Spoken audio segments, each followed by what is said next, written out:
Bonjour à tous, c'est Crick. Aujourd'hui, lecture du plan Odette de Yinon, partie 3, c'est-à-dire la fin tout simplement du plan que je suis en train de vous lire.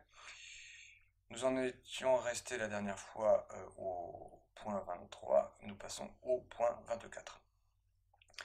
L'ensemble de la péninsule arabique est un candidat naturel pour la dissolution en raison de pressions internes et externes, et la question est inévitable, surtout en Arabie saoudite, indépendamment de savoir si sa puissance économique fondée sur le pétrole reste intacte ou si elle est diminuée à long terme. Les déchirements internes et les ruptures sont une conséquence naturelle et évidente compte tenu de la structure politique actuelle. La Jordanie constitue une cible stratégique immédiate à court terme, mais non à long terme, car elle ne constitue pas une menace réelle à long terme après sa dissolution, la fin du long règne du roi Hussein et le transfert du pouvoir aux Palestiniens à court terme. Voilà, alors quand on parle d'Israël, il faut savoir que vous savez, en Israël, Israël ne reconnaît pas tout simplement la bande de Gaza, ils reconnaissent une certaine indépendance à la Cisjordanie, hein, c'est puisque l'autorité palestinienne est, on va dire, divisée en deux pôles, la bande de Gaza et la Cisjordanie. La Cisjordanie étant à l'ouest du Jourdain. Et de l'autre côté de la rive du Jourdain, sur la rive est, vous avez la Jordanie. La Jordanie est un État souverain, la Cisjordanie est un espèce d'État croupion réservé à l'autorité palestinienne, et les Israéliens lui reconnaissent une espèce de statut bizarre et hybride. Mais les Israéliens, par contre, ne reconnaissent pas la bande de Gaza, même si, en fait, de fait, elle existe. Voilà. Et l'idée, donc, des Israéliens, c'est de prendre les Palestiniens de la bande de Gaza pour les mettre non pas en Cisjordanie, mais de l'autre côté du Jourdain, en Jordanie, et également de vider la Cisjordanie pour la mettre en Jordanie. Voilà, vous voyez, enfin, passer tous les musulmans et tous les Arabes de l'autre côté du Jourdain en Jordanie. Voilà, ce sera leur terre promise et nous gardons la nôtre. Donc ce serait une solution, si vous voulez, à un État mono-confessionnel réservé aux Juifs, et même les Arabes qui ont la nationalité israélienne se verraient priés de dégager en Jordanie. Donc ça c'est le plan, si vous voulez, Oded Yinon. C'est ce qu'on va voir sur la suite des points. Ça ne veut pas dire que tous les Juifs pensent comme ça ne veut pas dire que tous les Israéliens pensent comme ça, mais c'est quand même la politique souhaitée par les gens qui dirigent Israël. C'est plus ou moins occulté parce que c'est difficilement avouable, même si au final à peu près tout le monde est au courant. Donc je vais continuer la lecture, mais avant je voulais dire aussi que je reviendrai sur la politique d'annexion des territoires palestiniens par Israël, et notamment au fait qu'en fait Israël n'a cessé d'arrondir son précaré et ses territoires, notamment par la conquête militaire, et que suite à la guerre des 6 jours, Israël avait grandement agrandi son territoire avant de le restreindre sous la pression internationale, mais que Israël a toujours su grignoter en fait des portions de territoire des gens qui lui sont hostiles, on va dire. Et qu'il n'y a aucune solution de paix possible tant qu'en fait Israël ne rendra pas les territoires qu'il a volés, parce qu'on ne peut pas dire autrement.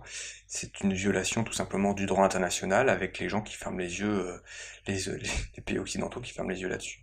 Mais c'est une violation du droit international purement et simplement, et qu'en fait on ne négocie pas avec des gens qui font un fric-frac chez leurs voisins et qui volent les territoires. Voilà ce qu'il faut dire.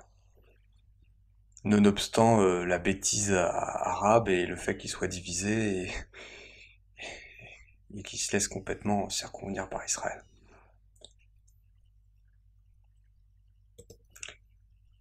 Je voulais aussi rajouter qu'Israël avait des grands problèmes, vous savez, bon, de démographie. Ils sont obligés de faire venir tout simplement des juifs de partout dans le monde, et les problèmes démographiques actuellement ne sont toujours pas réglés. Et en Israël, vous avez une forte population arabe, et les juifs, tôt ou tard, ne peuvent que perdre en fait cette guerre contre le monde arabe et le monde musulman. On va le dire comme ça, parce qu'ils sont pas globalement en guerre, mais les autorités qui dirigent Israël sont effectivement en guerre contre les musulmans et contre les peuples arabes, qu'ils essaient de diviser. en essayant d'être la minorité au-dessus de tout ça. Mais à un moment, ce château de cartes ne peut que se casser la figure. Mais je voulais aussi également dire en fait aux Arabes qui pensent se venger des Israéliens qu'en fait ils n'arriveront jamais à se venger des Israéliens, parce que ce sera un conflit, ça va être un conflit permanent où il n'y aura que des morts, et j'ai envie de dire que les combats cesseront faute de combattants. C'est-à-dire qu'il y aura vraiment, il y aura aucun gagnant là-dedans, que ce soit les juifs, les israéliens, les sionistes, les passionistes, les arabes musulmans, non musulmans, personne peut gagner ça. Simplement, c'est de la folie. C'est de la folie. Et bon, l'histoire de l'État monoconfessionnel israélien, en fait, de ce point de vue-là, c'est assez intelligent, mais le fait d'avoir commencé par voler les territoires des gens, de toute manière, c'est très très mal parti, c'est très mal engagé, hein, je veux dire. Je crois que à peu près tout le monde est d'accord là-dessus. Et les gens disent oui, mais on peut pas revenir là-dessus. Ben, malheureusement, tant qu'on reviendra pas là-dessus et qu'on mettra pas les pendules 100% à l'heure, rien ne marchera. Et les États occidentaux ont joué un grand rôle dans cette déstabilisation du Proche-Orient et déstabilisation du monde arabe. Bon, tout ça, ça va retomber sur le coin de la figure des Occidentaux, hein.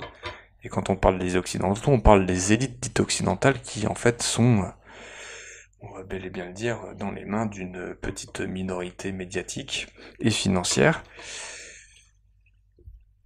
Et qu'en fait, il faut rendre justice, mais faut pas se venger, si vous voulez. Or, aujourd'hui, les gens ne savent pas faire autrement que se venger. La fameuse loi du talion. Donc, point 25. La Jordanie constitue une cible stratégique immédiate à court terme, mais non à long terme, car elle ne constitue pas une menace réelle à long terme après sa dissolution. La fin du long règne du roi Hussein et le transfert du pouvoir aux Palestiniens à court terme. Point 26. Il n'y a aucune chance que la Jordanie continue d'exister dans sa structure actuelle pendant longtemps encore, et la politique d'Israël, à la fois dans la guerre et dans la paix, devrait être dirigée vers la liquidation de la Jordanie sous sa présente forme et le transfert du pouvoir à la majorité palestinienne, c'est-à-dire tout simplement faire en sorte qu'il y ait une très forte minorité palestinienne en Jordanie. Et en fait, il faudrait adjoindre à cette minorité palestinienne jordanienne tout simplement les Palestiniens de la bande de Gaza et les Palestiniens de Cisjordanie, c'est-à-dire de l'autre côté du Jourdain, qui sont dans l'État d'Israël, enfin dans l'État d'Israël sans en être, parce que c'est une espèce d'autorité indépendante, hein. Donc il faudrait mettre tous ces Arabes israéliens, tous ces Palestiniens de la bande de Gaza et tous ces Palestiniens de la Cisjordanie en Jordanie et leur donner en fait la majorité sur le reste de la population jordanienne. Voilà, pour permettre à Israël tout simplement d'annexer la bande de Gaza et d'annexer la Cisjordanie. Le changement de régime donc à l'est du fleuve, ce qu'on appelle la Transjordanie, entraînera également la fin du problème des territoires densément peuplés d'Arabes à l'ouest du Jourdain, donc ce qu'on appelle la Cisjordanie, que ce soit par la guerre ou dans des conditions de paix. Le gel de l'immigration de ces territoires, de leur démographie et de leur économie sont les garanties du changement à venir sur les deux rives du fleuve, donc du fleuve Jourdain, et nous devrons être actifs afin d'accélérer ce processus dans un proche avenir. Parce qu'Israël ne peut pas lutter face à la démographie arabe. Le plan d'autonomie doit aussi être rejeté, ainsi que tout compromis ou division des territoires, c'est-à-dire qu'en fait il faut revenir sous cette reconnaissance implicite de la bande de Gaza ou de la Cisjordanie, et tout ça qui vient du compromis des plans de l'OLP, donc de l'Organisation de libération de la Palestine, et des Arabes israéliens eux-mêmes, et du plan Chef Amer de septembre 1980, car il n'est pas possible de continuer à vivre dans ce pays dans la situation actuelle sans séparer les deux nations, à savoir les Arabes en Jordanie et les Juifs dans les régions à l'ouest du fleuve. Oui, parce que là, donc c'est écrit fin des années 80, fin des années 70, début des années 80, et le plan Oded Yinon et les hauts dignitaires israéliens en fait se plaignent parce qu'on leur a quand même forcé d'une certaine façon la main pour qu'ils transigent vis-à-vis des Palestiniens en leur accordant une certaine autonomie, une certaine indépendance au niveau de la Cisjordanie et au niveau de la bande de Gaza, même si la bande de Gaza n'est pas reconnue comme un État et que la Cisjordanie n'est pas non plus reconnue comme un État. Mais déjà, rien que le fait d'avoir tergiversé là-dessus, ça pose problème en fait à ces sionistes. Voilà. Et en fait, ce qu'ils veulent, c'est détricoter ça petit à petit. Hein, parce que les Israéliens s'étaient quand même fait tordre un petit peu le bras par les Américains.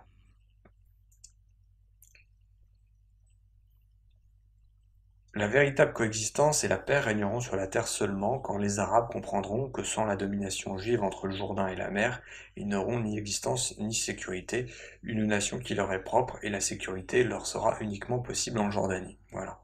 Donc tout le monde dégage en Jordanie.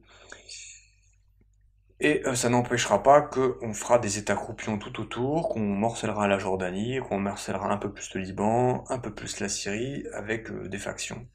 Et que de facto, en fait, dans toute la région du Proche-Orient, on mettra le Grand Israël. Et, euh, et en fait, on va organiser, si vous voulez, des réserves, un peu comme les réserves d'Indiens d'Amérique, avec des Indiens d'Amérique qui sont impuissants, incompétents, à qui on pourra tout voler et faire toutes les misères possibles. Voilà quel est le plan sioniste pour le Moyen-Orient. Je passe au point 27. Au sein d'Israël, la distinction entre les régions de 1967, c'est-à-dire suite à la guerre des 6 jours où Israël a annexé des tas de territoires et où ensuite il a dû rétrocéder un certain nombre de territoires. Donc, au sein d'Israël, la distinction entre les régions de 1967 et les territoires au-delà de celle-ci, ceux de 1948, n'a jamais eu aucune signification pour les Arabes et aujourd'hui n'a plus de sens pour nous. Parce qu'en fait, on n'arrive pas à coloniser. Les Israéliens voudraient bien coloniser des territoires, mais ils n'ont pas une démographie suffisante. C'est-à-dire que pour le moment, pour coloniser, ils sont obligés tout simplement de dégager les Arabes ailleurs, par exemple en Jordanie, parce que les colonies, ce n'est pas suffisant pour tout simplement pour conserver le territoire. Le problème doit être considéré dans son ensemble sans tenir compte des divisions telles que celle de 1967. Parce qu'il faut savoir que les Israéliens sont divisés sur toutes ces questions, il n'y a pas de front uni là-dessus, même si le pouvoir globalement est aux mains des sionistes. C'est très compliqué de manier l'opinion publique israélienne. Il devrait être clair, en vertu de toute situation politique ou conjoncture militaire future, que la solution du problème des Arabes autochtones ne viendra que lorsqu'ils reconnaîtront le droit à Israël d'exister dans des frontières sûres jusqu'au Jourdain et au-delà, un besoin vital en cette époque difficile. Alors c'est à l'époque donc début des années 80, l'ère nucléaire dans laquelle nous entrerons bientôt. Il n'est plus possible de vivre avec les 3/4 de la population juive massée sur le littoral, particulièrement vulnérable à l'âge nucléaire. Voilà. Point 28. La dispersion de la population est donc un objectif stratégique national du plus haut degré. Autrement, nous cesserons d'exister à l'intérieur de toutes les frontières. La Judée et la Samarie et la Galilée sont notre seule garantie pour notre existence nationale, et si nous ne devenons pas majoritaires dans les zones montagneuses, donc les plateaux, nous ne régnerons pas sur le pays, et nous serons comme les croisés qui ont perdu ce pays qui n'était pas le leur de toute façon, et dans lequel, pour commencer, ils étaient étrangers. Donc les Juifs et les Israéliens ont bien conscience, en fait, d'être minoritaires et d'être en fait étrangers sur ce territoire. Parce que ce sont des juifs importés, des juifs occidentaux qui n'ont plus grand chose en fait à voir avec les juifs palestiniens d'origine, on va dire. C'est un néo-judaïsme, un néo-État d'Israël. Nous ne régnerons pas sur le pays, d'accord, si nous nous comportons comme des étrangers. Donc ils doivent s'approprier pleinement la terre et déposséder les autres. Il faut rééquilibrer le pays démographiquement, stratégiquement et économiquement, c'est l'objectif le plus élevé et le plus central aujourd'hui. Il faut annexer le bassin versant montagneux à partir de Beersheba jusqu'à la Haute-Galilée, ce qui est le but national engendré par la considération stratégique majeure qui consiste à peupler la partie montagneuse du pays qui est aujourd'hui vide de juifs. Voilà, et que la colonisation avec les colonies israéliennes, en fait, ça ne suffit pas, ça ne peut pas suffire, et qu'à un moment, en fait, il faut tout simplement annexer militairement et dégager les populations autochtones, arabes musulmanes, voire arabes non musulmanes, et dégager tout le monde en Jordanie ou au Liban.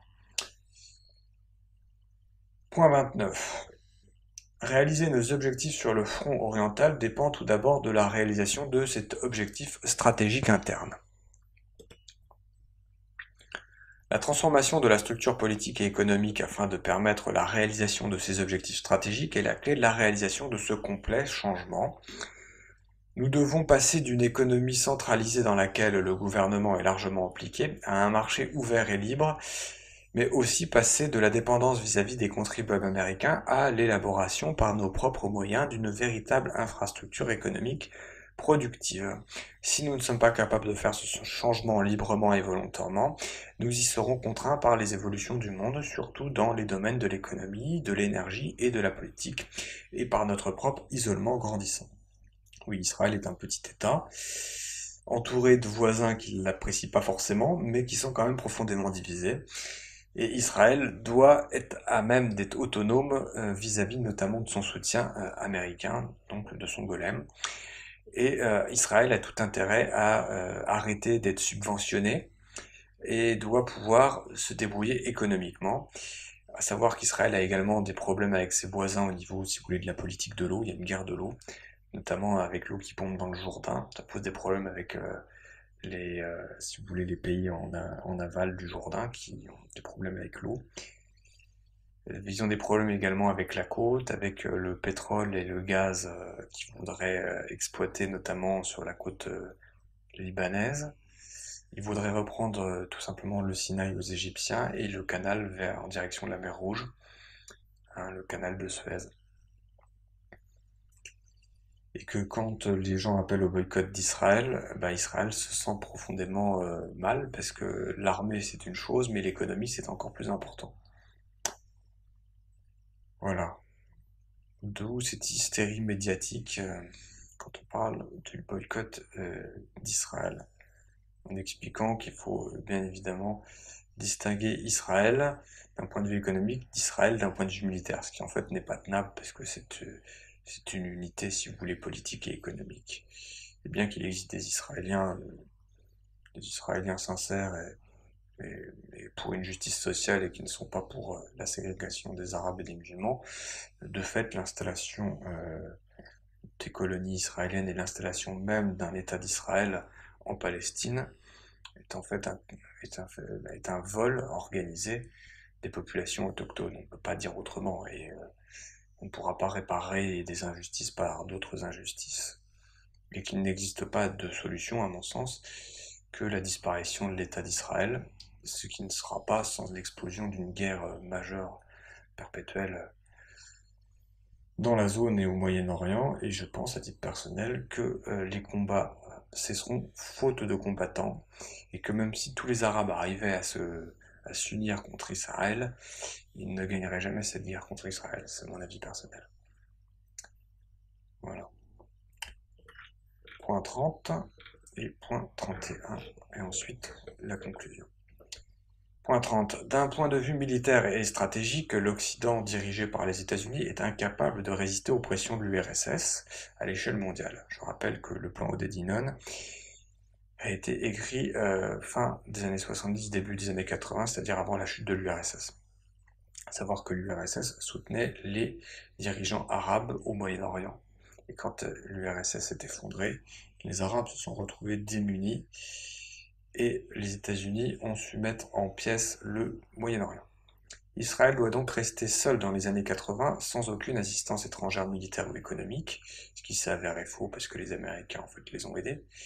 Mais les Américains ne les ont pas aidés au point de faire en sorte qu'Israël voit sa politique sioniste totalement accomplie. Et donc ils disent c'est dans nos capacités aujourd'hui sans faire de compromis. Voilà, donc les sionistes ne sont pas pleinement satisfaits de l'aide américaine. Les bouleversements rapides dans le monde entraîneront aussi un changement dans la condition de la communauté juive mondiale pour laquelle Israël deviendra non seulement le dernier recours, mais le seul choix de survie possible. On invite donc tout simplement les juifs à faire leur allié en Israël pour combler le fossé démographique. Nous ne pouvons pas présager que les juifs américains et les communautés d'Europe et d'Amérique latine continueront d'exister sous leur forme actuelle à l'avenir. Donc expliquer aux juifs qui sont en danger dans les pays occidentaux et qui sont mieux en Israël, ce qui en fait n'est pas vrai. Point 31. Notre existence dans ce pays lui-même est certaine, c'est pas certain à mon sens. Et il n'y a aucune force qui pourrait nous extirper d'ici, ça c'est probable, que ce soit par la force ou par la traîtrise, méthode de Sadat, président égyptien, qui était, je crois, soutenu par les Russes, non par les Soviétiques. Malgré les difficultés engendrées par le regrettable politique de paix et le problème des Arabes israéliens et ceux des territoires, nous pouvons efficacement régler ces problèmes dans un avenir prévisible.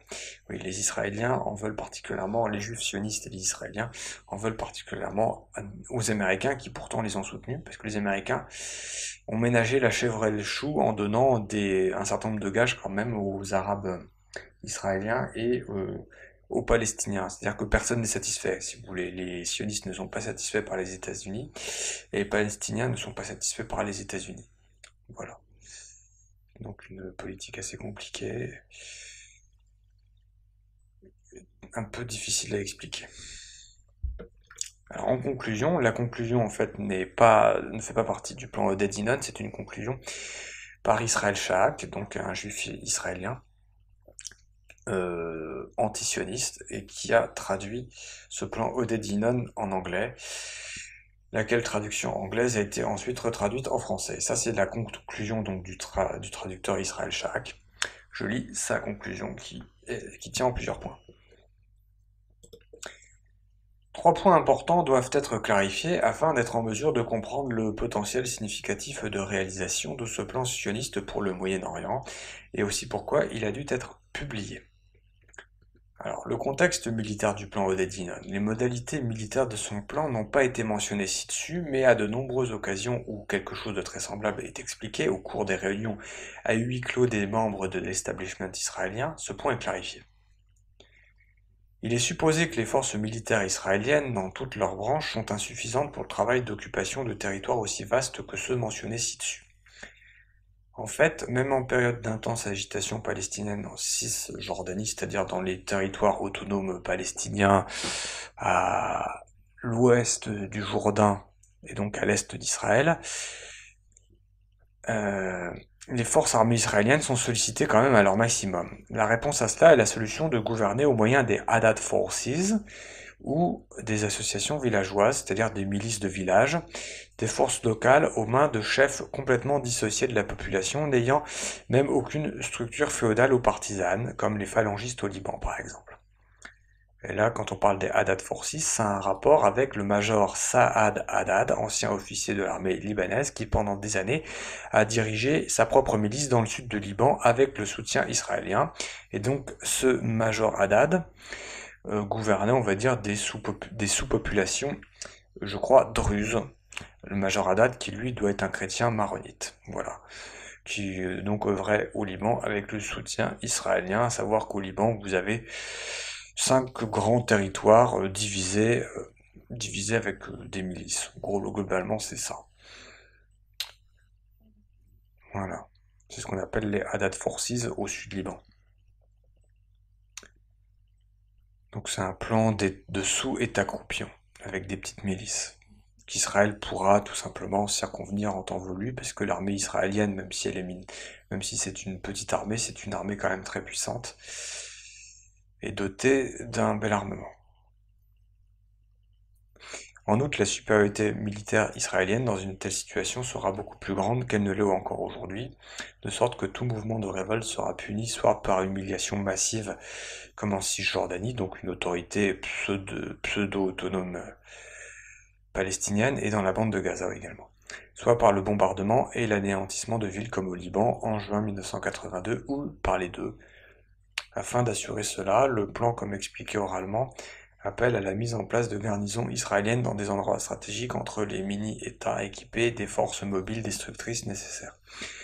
En fait, nous avons vu quelque chose comme cela dans le Haddadland, et nous verrons presque certainement bientôt le premier exemple de ce système fonctionner, soit dans le sud du Liban, soit dans tout le Liban. C'est pour ça que vous avez des guerres au Liban, encore récemment aujourd'hui, parce que vous avez le Hezbollah iranien qui bat en brèche l'armée israélienne. Voilà, et ça pose un très très gros problème, c'est pour ça qu'Israël veut la guerre avec ses voisins actuellement et avec la Syrie. Il est évident que les hypothèses militaires susmentionnées, ainsi que tout le plan, dépendent aussi du fait que les Arabes continuent à être encore plus divisés qu'ils ne le sont actuellement, et de l'absence d'un mouvement de masse véritablement progressiste parmi eux. Il se peut que ces deux conditions ne soient écartées que lorsque le plan sera bien avancé avec des conséquences qui ne peuvent pas être prévues. Alors, bon, aujourd'hui en 2017, si vous voulez, je peux rajouter ça, c'est que le Moyen-Orient est profondément divisé, mais il y a une chose qui est certaine, c'est que les Turcs n'aiment pas les Syriens qui ont des problèmes avec notamment un certain nombre d'Irakiens, avec les Jordaniens, avec une partie du Liban, avec l'Arabie Saoudite, le Qatar et tout ça. Mais quand vous regardez bien, même si les gens sont plus ou moins achetés par les Israéliens, financés et tout ça, vous vous rendez compte que tous ces Arabes qui sont désunis et qui se détestent les uns les autres, au final, ils savent tous que leur problème majeur, c'est Israël. D'ici là qu'ils s'allient pour combattre Israël, c'est tout à fait possible, mais ça n'est pas dit qu'une telle alliance triomphe d'Israël. Ça, c'est mon commentaire personnel. Mais que ce soit les Turcs avec la Turquie d'Erdogan et la Syrie de Bachar, tout le monde a bel et bien compris que le problème c'était Israël et la politique sioniste au Moyen-Orient, et que avec l'affaiblissement actuel des États-Unis, parce qu'il y a bel et bien un affaiblissement actuel des États-Unis, on va vers une confrontation majeure. Et l'intervention de la Russie au Moyen-Orient avec Poutine glace le sang, on va dire, des sionistes. Et c'est pour ça qu'en fait, ils expliquent que Poutine, c'est Gog et Magog, hein, la guerre de Gog et Magog, et que les Israéliens s'attendent à la bataille finale de l'Armageddon, et ça leur fait actuellement très très peur. Et c'est ce que nous vivons actuellement, et c'est pour ça que vous avez eu bombardement de la base syrienne de Shayrat. Hein. C'était suite à des incursions israéliennes, avec des avions et des missiles israéliens qui s'étaient fait abattre par la défense syrienne. Et que tout ça commence à sentir très très mauvais. Voilà, donc ça c'est une petite actualisation personnelle. Si vous avez des informations, mettez-les en commentaire. Alors, point numéro 4 de la conclusion. Pourquoi la nécessité de publier ceci en Israël? Donc pourquoi Israël Shahak en fait fait fuiter l'information du plan Oded Dinan? La raison de cette publication est la double nature de la société israélo-juive, une très grande part de liberté de démocratie, spécialement pour les juifs, associée à l'expansionnisme et à la discrimination raciale. Dans une telle situation, l'élite israélo-juive, pour que les masses suivent la télévision et les discours de M. Begin, doit être persuadée. Les premières étapes dans le processus de persuasion sont orales, comme indiqué ci-dessus, mais un temps vient dans lequel il devient inadapté. Les documents écrits doivent être produits pour le bénéfice des plus stupides, ceux qui persuadent et qui expliquent. Par exemple, les officiers de grade moyen qui sont en général remarquablement stupides. Puis ils l'apprennent, plus ou moins, et le prêchent aux autres. Il faut remarquer qu'Israël, et même le Yishuv, des années 1920, a toujours fonctionné ainsi. Je me rappelle bien comment, avant d'être dans l'opposition, la nécessité de la guerre m'a été expliquée à moi et à d'autres un an avant la guerre de 1956, et la nécessité de conquérir le reste de la Palestine occidentale lorsque nous en aurons l'occasion, ce qui a été expliqué dans les années 65-67. Point numéro 5 de la conclusion. Pourquoi suppose-t-on qu'il n'y a pas de risque particulier de l'extérieur dans la publication de tels plans? Pourquoi est-ce qu'en fait publier les plans est important? Euh, Tant que l'opposition de principe à l'intérieur d'Israël est très faible, une situation qui peut changer en fonction de la guerre au Liban, ces risques peuvent provenir de deux sources: le monde arabe, y compris les Palestiniens et les États-Unis. Le monde arabe s'est montré jusqu'ici tout à fait incapable d'une analyse détaillée et rationnelle de la société israélo-juive, et les Palestiniens n'ont en moyenne pas fait mieux que les autres. Dans une telle situation, même ceux qui tirent le signal d'alarme au sujet des dangers de l'expansionnisme israélien, qui sont assez réels, ne le font pas en se basant sur des connaissances factuelles et détaillées, mais sur la base de la croyance dans le mythe. Un bon exemple est la croyance très persistante dans l'écriture qu'il n'existe pas du verset biblique sur le Nil et l'Euphrate sur le mur de la Knesset. Voilà. C'est-à-dire que les sionistes vous expliquent que le territoire d'Israël, ça va du Nil à l'Euphrate et que ce serait tiré de la Bible. Or, ça n'existerait pas et ce serait une fausse citation de la Bible. Et cette citation qui est sur le mur de la Knesset, donc du Parlement israélien, est une fausse citation. C'est ce que dit Israël Shahak, cette citation est fausse. Un autre exemple sont les déclarations persistantes et complètement fausses faites par quelques-uns des plus importants dirigeants arabes, que les deux bandes bleues du drapeau israélien symbolisent le Nil et l'Euphrate, alors qu'en fait elles sont tirées des rayures du châle de prière juif qu'on appelle le talit. Les spécialistes israéliens supposent que dans l'ensemble, les Arabes ne prêteront pas attention à leurs discussions sérieuses sur l'avenir et la guerre du Liban leur a donné raison. Alors pourquoi ne pas continuer avec leur ancienne méthode pour persuader d'autres Israéliens?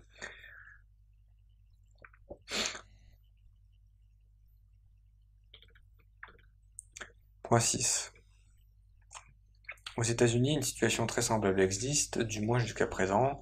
Les commentateurs plus ou moins sérieux prennent leurs informations au sujet d'Israël et beaucoup de leurs opinions à ce propos à partir de deux sources. La première de deux sources provient d'articles parus dans la presse américaine libérale, écrits presque totalement par des juifs admirateurs d'Israël, qui, même s'ils critiquent certains aspects de l'État israélien, pratiquent loyalement ce que Staline appelait la critique constructive. C'est-à-dire qu'en fait, vous avez tout simplement deux types d'Israéliens, ceux qui sont pour Israël, et ceux qui sont également pour Israël, avec une espèce de dialectique entre des juifs expansionnistes et des non-expansionnistes qui en fait valident les juifs non-expansionnistes et les Israéliens non-expansionnistes valident l'existence d'Israël, ce qui déjà est un vol si vous voulez. Selon Israël Shack, il n'y a pas vraiment de solution, il n'y en aura jamais. Et même si vous maniez la dialectique, ça ne peut pas vraiment marcher, selon lui. Alors je continue de le lire. Donc la deuxième source. Dans le cas d'un tel culte critique, on doit présumer qu'Israël a toujours de bonnes intentions, mais seulement commet des erreurs. Voilà, ça c'est la première source. Et donc un tel plan ne serait pas sujet à discussion, exactement comme les génocides bibliques commis par les Juifs ne sont pas mentionnés. C'est-à-dire que, bon, c'est la politique de l'autruche. Vous avez des soi-disant bons Israéliens qui font la politique de l'autruche en ne voyant pas les crimes, et vous avez des mauvais Israéliens qui, eux, sont expansionnistes et, on va dire, génocidaires. Bon, et selon Israël Shack, ni l'un ni l'autre ne sont bons. L'autre source d'information, le Jérusalem Post, a une approche similaire. Par conséquent, tant que perdurera la situation dans laquelle Israël est réellement une société fermée au reste du monde, car le monde veut fermer les yeux, la publication et même le début de la réalisation d'un tel plan est réaliste et faisable. Voilà. Et je crois qu'en fait, Israël Shack lui-même croit à cette possibilité d'une coexistence entre Arabes et Israéliens au sein d'un État israélien. Bon, moi je ne le pense pas. Et Israël Shack est un homme de gauche et pense qu'en fait, il y a de la place pour tout le monde en Israël et moi je ne le pense pas, vous voyez. Je ne suis ni sioniste ni pro-arabe, mais je pense que ça ne peut pas marcher, tout simplement. Je pense que même Israël Shack se trompe.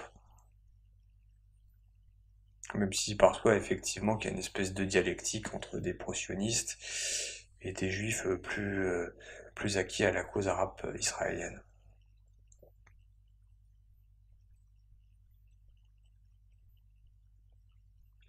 Alors en fait, ceux d'entre eux qui prétendent aussi être anti-staliniens sont en réalité plus staliniens que Staline, Israël étant leur dieu qui n'a pas encore échoué.